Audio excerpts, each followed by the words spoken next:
Let's start with the vertex form first because it's the easiest form to manipulate. I really like this form because all the information is given if you have this form. So whenever you have any form, the first thing to look at is A. Please remember this thing. A is the coefficient of x squared. So if A is greater than 0, you will always have a U-shaped graph or a happy face. You can remember like this. You will have a U-shaped graph, and that means that you will have a minimum point. Look at this graph. It's a U-shaped graph, so you can say that A is positive and it has a minimum point, which is also called the vertex. I'll talk about this in detail. Just give me a second. The next scenario is where A is less than 0. If A is less than 0, then your graph will be N-shaped or it will be a sad face. You can remember it like this. N-shaped graph, and it will have a maximum point. See, if the graph is N-shaped, you can see it will have a maximum point. If it is U-shaped, it will have a minimum point. So this is the first thing you need to understand. Now let's have a look at this graph. So if we have this form, why did I say that it's very easy to manipulate? The first thing you need to identify and remember is the vertex, which is called the turning point or the maximum or the minimum point. This point is very important. Be it any situation that you're given, any form, you should be able to manipulate and find out the vertex. So if we have a into x minus h whole square plus k, vertex is already given to us. That's the best part. Vertex in this scenario is h comma k. Please be careful with the sign. So if you're given this point, you automatically have the vertex, the turning point. So this point is already given to us. Let's replace this point in place of h and k. What do we get? Y equals a into x minus 3 whole square minus 1. This is the equation. See, just be careful with the sign. It was 3, but when it comes here, it will become minus 3 because of this sign. Now we need to calculate a. If we are able to calculate a, we will have our equation. And to calculate that, we need this point. Just replace x and y with minus 1 and 3 and we will have our a. Let's do that. So if I replace y with 3, we will have a into minus 1 minus 3 whole square minus 1. 3 plus 1 equals 4, and over here we will have a into minus 4 squared is 16. So a equals 4 by 16, which is 1 by 4 or 0.25. So our final equation looks something like this. Y equals 1 by 4 x minus 3 whole squared minus 1. This is our final equation. And now if you evaluate this equation, a is positive. See, a is positive. The turning point is at 3 comma minus 1. Just look at the equation and not the graph. You will be able to manipulate everything. The turning point is 3 comma minus 1. What else can you tell from this equation? This equation tells us how the graph is translating. So can I write it like this? F of x minus z minus z. This is minus z, this is also minus z. And when you subtract a constant from the value of x, what does that mean? It means that the graph is going z units to the right. And this minus z, when you add or subtract any value into the function, it means that the graph is going z units downwards. Look at this graph. The graph is going to the right and the graph is going downwards as well. That is why I really like this form.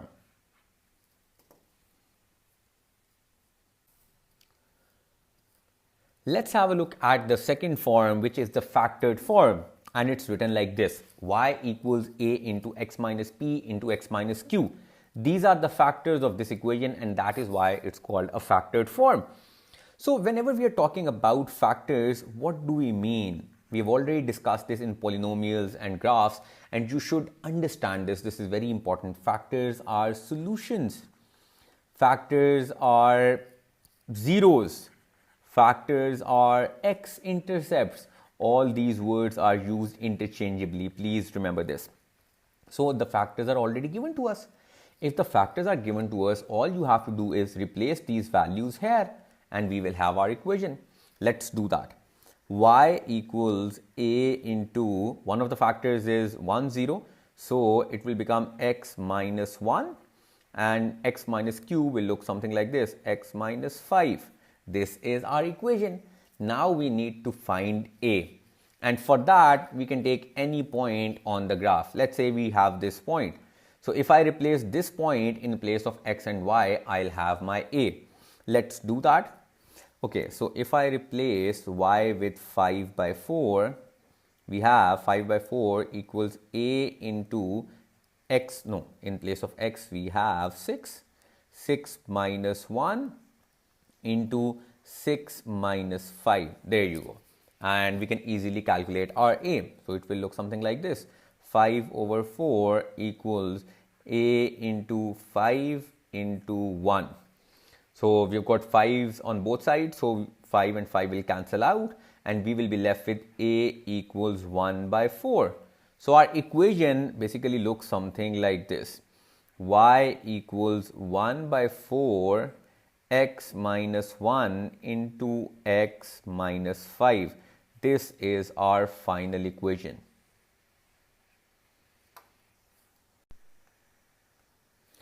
Now the next task is to find the vertex. Whatever the scenario, whatever the situation, whatever the form, you should be able to calculate the vertex.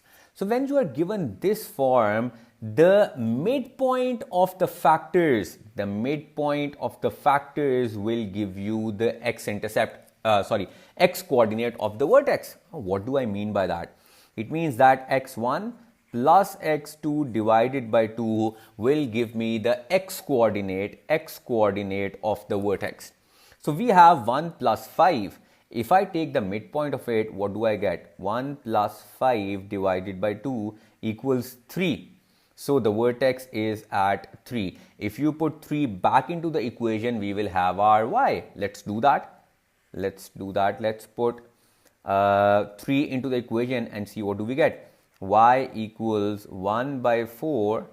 3 minus 1 is 2 and 3 minus 5 is minus 2. So this and this cancels out. We have got minus 4. Basically it's minus 1.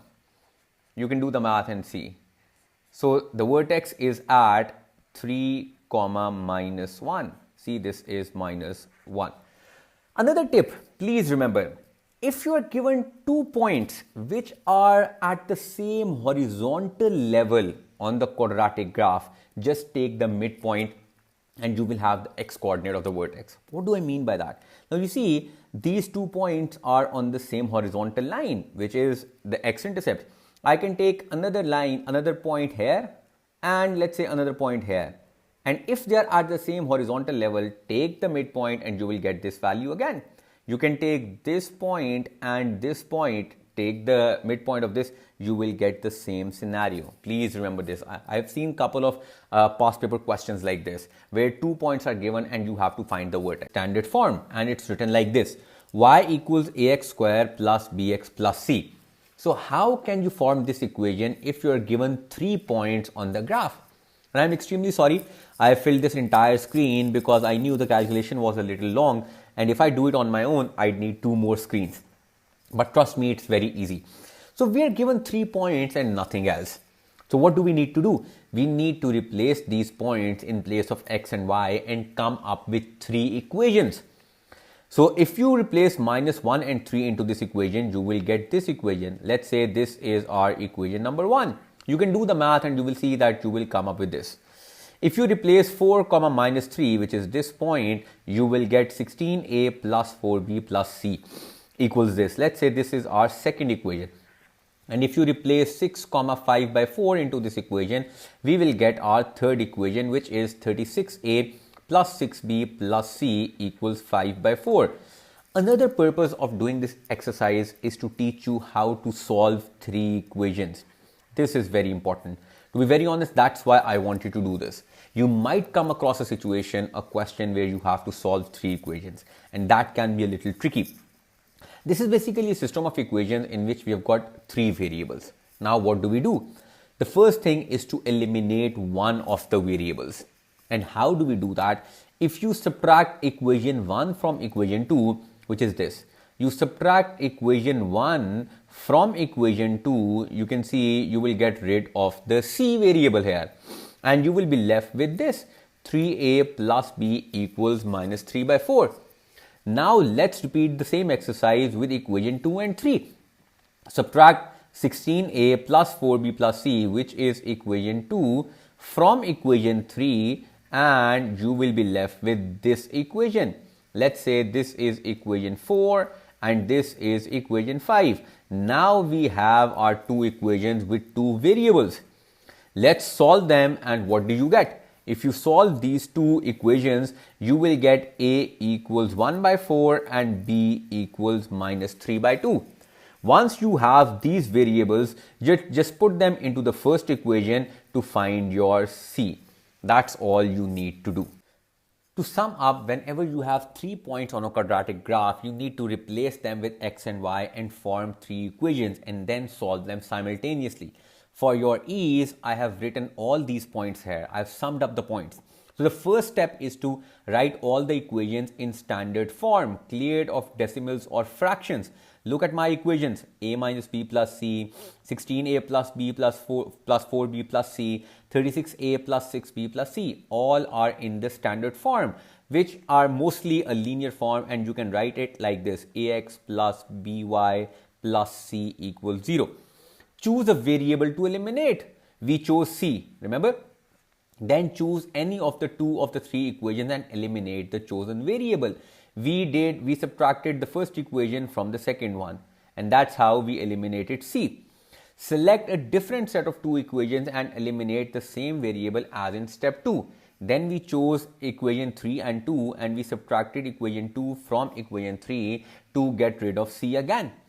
Solve the two equations from the steps 2 and 3 for the two variables they contain. Because they only contain two variables now, we solve equation 4 and 5. Remember, let me show you as well. This was our equation 4, this was our equation 5.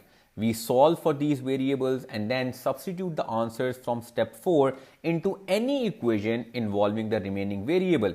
You can put your a and b into any of these equations to solve for c. That's it.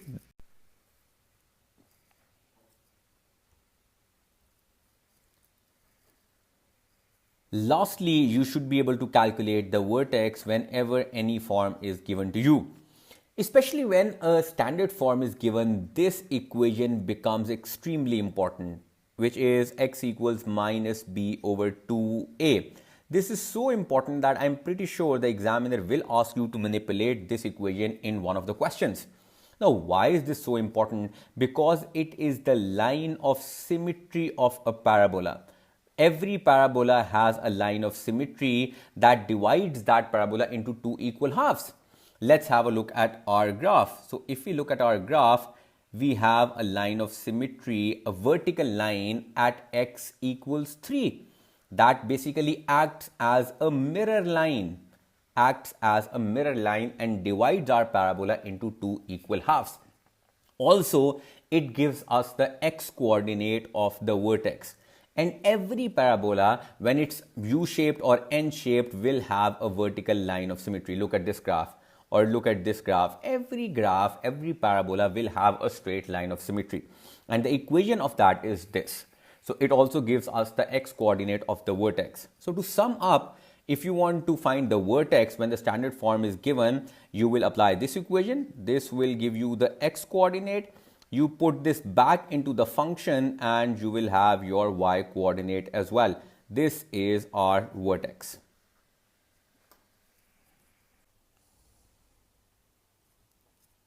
Now that you know how to solve quadratic equations, there's one more thing you should be aware of: the sum and the product of the roots. So what is the sum and the product of the roots? You basically simplify this, factorize this. If you do, you will get x plus 2 into x plus 3. So the roots are basically x equals minus 2 and x equals minus 3. If a question asks for the sum of the roots, you don't have to do this entire exercise. You can simply use this formula. So in this scenario, if I ask for the sum is minus 2 plus minus 3, that is equal to minus 5. So instead of doing the entire exercise, just apply this formula. So the sum is minus b over a. Minus b is this, you know, ax square plus bx plus c.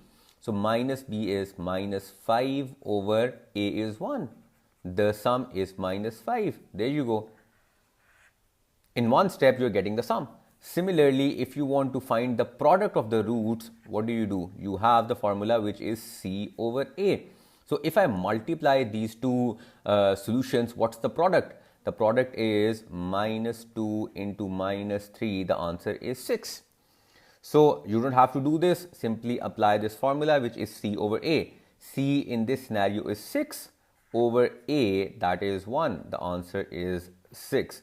Please remember these two formulas. They can be very helpful sometimes. Let's have a look at this interesting question. X square plus kx minus 14 equals 0. It's a very typical question in which one of the terms will be a variable. Okay, we have ax square plus bx plus c equals 0. One of the terms won't be a coefficient, like we have k in this scenario. In the equation above, k is a constant. The equation has solutions at 7 and minus 2. What is the value of k? So now if you analyze, we can't do anything with the solutions. But over here, you can apply the sum formula. Remember, sum equals minus b over a. What's the sum of this? Sum of the solutions is 7 plus minus 2, that is equal to 5. And if I apply this formula, minus b over a is minus k over 1. A is 1 equals 5. There you go. So minus k equals 5, k equals minus 5. That's how you apply the sum and the product formula. Another similar question. In the equation above, k is a constant. See, we have another variable. If the sum of the solutions to the equation is 0, what is the value of k? So you know the sum formula, that is minus b over a, which in this scenario is 0. Just apply this formula and that's it. So let's rearrange the equation first. That's important. So we have 4 plus k equals 4p square. 4p square minus k minus 4 equals 0 is our standard form now. So this is our a, minus 1 is our b, and minus 4 is our c. So minus b over a is basically minus k over 4 equals 0. K equals 0. That's our answer, which is option choice A.